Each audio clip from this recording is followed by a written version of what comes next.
toi. Aujourd'hui, nous allons parler de la croix. La croix qui est objet, bien sûr, de controverse, parce que c'est un objet qui est à la fois synonyme de malheur, mais aussi de bonheur. Donc, nous allons voir aujourd'hui pourquoi il faut connaître la croix. Pourquoi la croix est l'objet central de notre vie d'enfant de Dieu. Nous allons voir cela d'abord dans ce verset dont le Seigneur nous parle dans le livre de Matthieu au chapitre 16, verset 24. Et il nous dit ceci. Alors Jésus dit à ses disciples, « Si quelqu'un veut venir après moi ou veut me suivre, selon les versions, alors d'abord qu'il fasse quoi? Qu'il renonce à lui-même. Deuxièmement, qu'il se charge de sa croix. Et troisièmement, qu'il me suive. » Et l'importance, nous voyons que la croix est l'élément central. D'abord, premièrement, qu'il renonce à lui-même, c'est-à-dire qu'il a une volonté de ne plus se reconnaître comme propre détenteur et acteur de sa vie. Deuxièmement, qu'il aille sur l'objet qui est l'outil que Dieu utilise pour mettre à défaut la chair. La chair qui est l'organe par excellence avec lequel le péché peut s'émanciper, c'est-à-dire vivre, progresser. Et nous voyons que le troisième effet, eh bien, c'est celui de suivre Christ. On ne peut pas suivre Christ sans être passé par la croix. C'est une aberration que de dire aux gens qu'ils peuvent vivre une vie de sainteté, une vie de consécration de le Seigneur sans qu'ils ne soient passés par la croix. La croix est l'organe nécessaire, la croix est l'objet nécessaire qui permet ainsi d'entrer dans cette capacité de vivre et de suivre Christ. Si nous ne marchons pas dans ce sillage-là, nous passons à côté, nous faisons fausse route et nous allons droit dans le mur.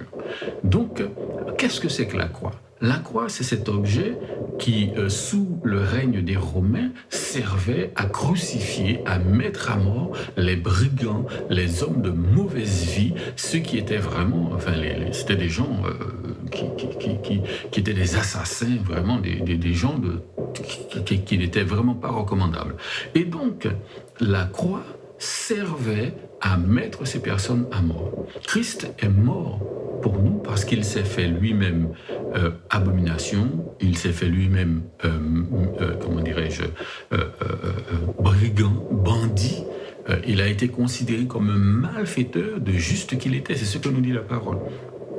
Et donc, nous voyons qu'aujourd'hui, eh bien, dans beaucoup d'églises, on a abandonné le thème de la croix parce que, bien écoutez, ça dérange.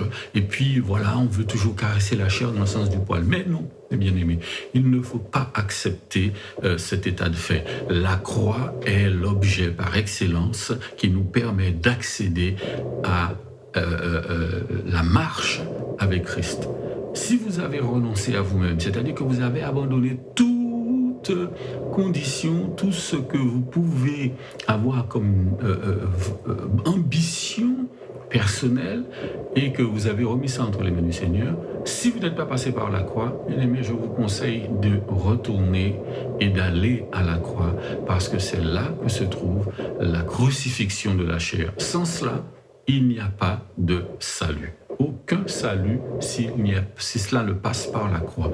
Alors, je veux simplement vous encourager, mes bien-aimés, à ne pas vous laisser tromper en vous faisant croire que vous pourriez accéder au salut par des efforts quelconques, par quelque méditation quelconque, par quelque objet autre que la croix. S'il n'y a pas la croix, il n'y a pas de salut, il n'y a pas de marche en Christ parce que la chair n'étant pas crucifiée, vous ne pourrez pas vivre la vie de Dieu, vous ne pourrez pas vivre la vie par l'Esprit, vous ne pourrez pas faire ces choses. Donc je vous encourage vivement à revenir aux fondamentaux de l'Évangile qui s'appelle la croix. Première des choses, renoncer à soi-même.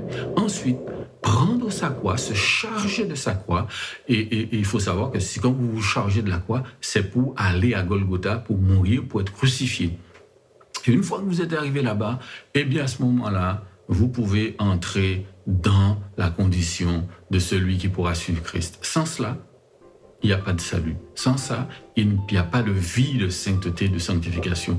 Parce que vous allez marcher 1 jour, 2 jours, 3 jours, 1 mois, et puis paf, vous allez retomber parce que votre chair n'aura pas été crucifiée par la croix. Le seul chemin qui a été donné, c'est celui-ci. Alors je vous encourage à persévérer, à descendre dans la parole et à faire vos recherches. Que le Seigneur vous bénisse et à bientôt.